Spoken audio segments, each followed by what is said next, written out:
Hello once again, I'm Extra Life, and this is my homemade Eurorack modular synth.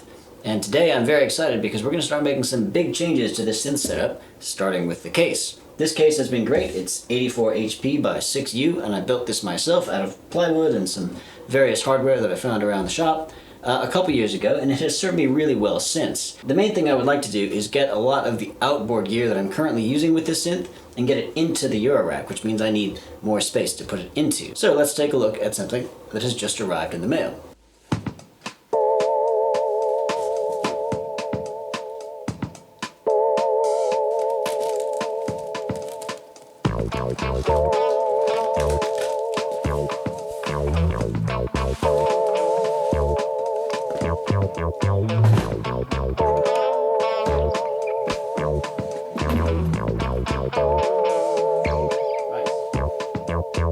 So, quite a big difference, as you can see, from 84 HP by 6U over here to 126 HP by 7U over here. That's because this one also includes a middle row for IntelliGel size 1U modules. However, there is one issue that we need to solve before we can move anything over. This case is a great deal shallower than this case. It's going to be more lightweight, it's going to be easier to carry around. However, not all of my modules which fit in this case will fit in this case. What we're going to do today is try and reformat some of those modules so that they'll fit in a much shallower case.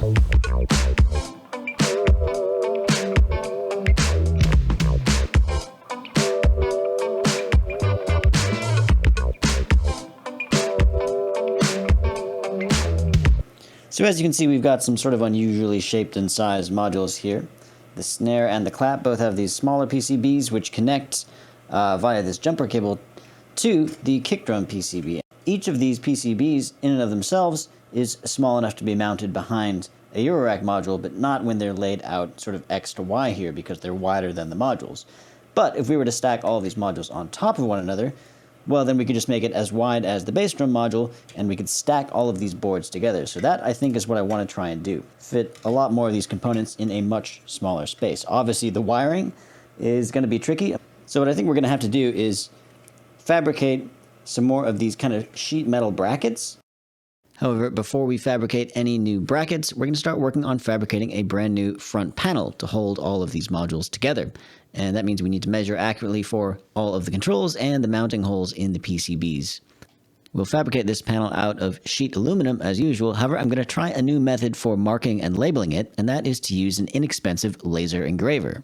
Alright, I've got a couple of different samples here of sheet aluminum that I've spray painted black, and I've used a couple different types of spray paint, just what I had laying around. And then on two of these, I've actually undercoated them with white paint, and we'll see if that shows through better as a high contrast marking than the bare aluminum underneath.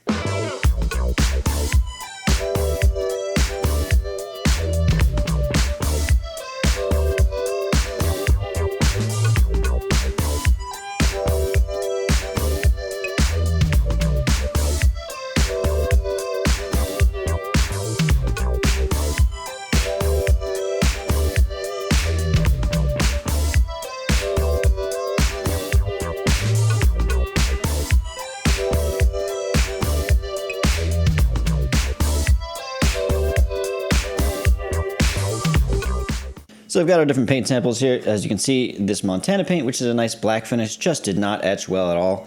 And it kind of turned shiny and weird when I tried to rub off the remainder of the residue, so this one is right out. The Krylon and the Rustoleum, in terms of just their bare metal performance, both performed similarly. However, this one is much shinier. In terms of the white backing paint, both of these worked pretty well in terms of their contrast.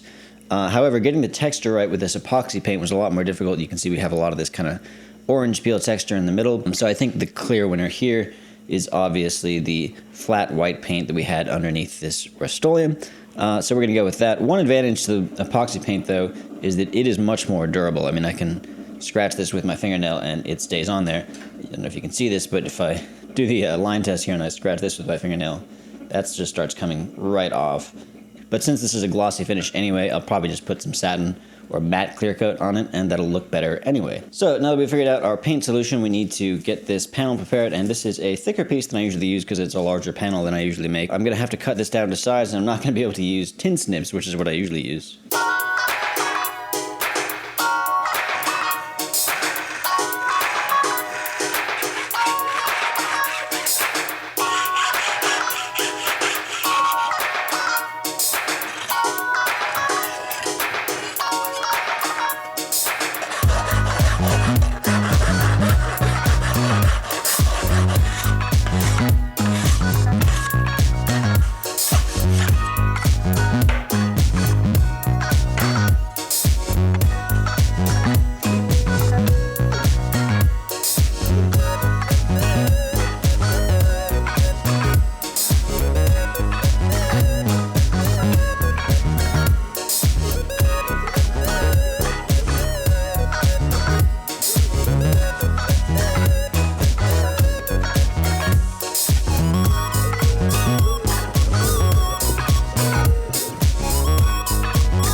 I've got this panel all finished up and clear coated and drilled out, and it is looking sweet. So now all that is left to do is the hard part, which is to actually get all of this stuff moved over from their original panels into the new orientation on the new one. But before I do any of that, what I think I want to do is just label all of these controls so that it's really easy to get them back in the right spot.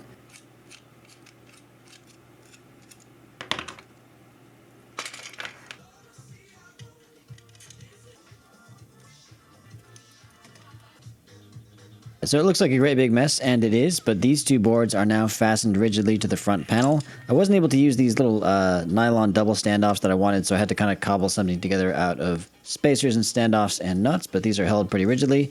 And then this third PCB, of course, the kick drum, we're going to stack on top of the others, and so we're going to need to fabricate a bracket.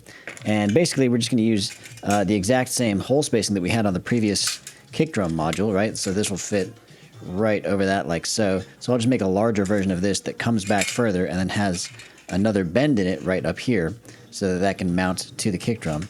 And then to strengthen it, each of these three sections will also have a folded piece along the bottom and top edge so that it can't flex in the kind of Y direction of its orientation.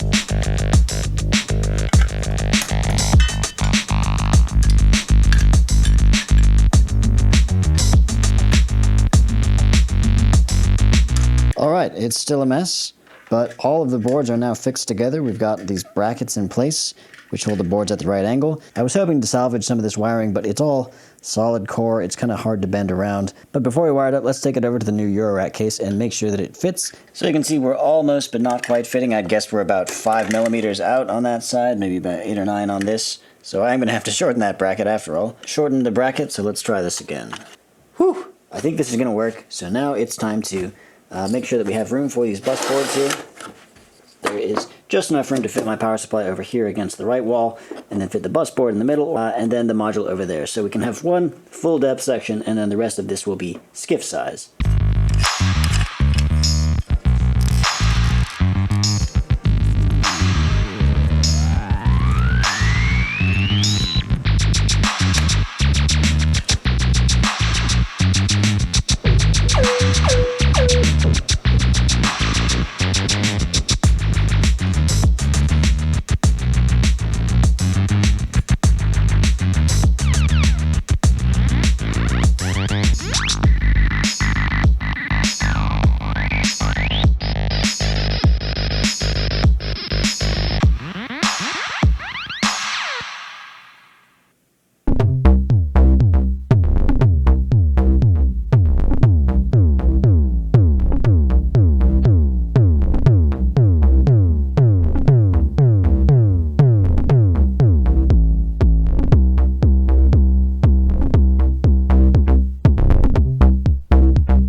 Well, there you have it, 909 module, back in the rack, sounding and looking better than ever. It was quite a challenge geometrically to get all three of those modules to fit into that space, but it was pretty fun. It worked out in the end, and I had a lot of fun firing up the laser engraver, getting the front panels made that way. Obviously, it comes out a lot better and more professional looking than writing on the front panel with Sharpie. Engraving through the paint onto the bare metal is a good strategy. It did take me a couple tries to find the right sort of recipe in terms of paint, substrate, and feeds and speeds. I think if you're trying to cut through materials or engrave the substrate itself, it'll be a much more challenging operation. But with the paint labeling, it's really, I think, a lot more forgiving.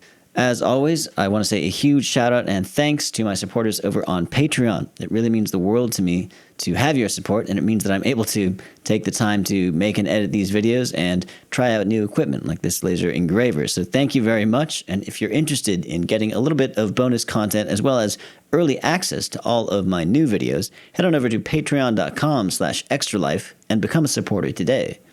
Well, I think that about does it. This new module brings me one step closer to having an all-in-one Eurorack system with no outboard gear, so I'm very excited about it. I hope that was enjoyable and educational, and thank you very much for watching. I'll see you next time.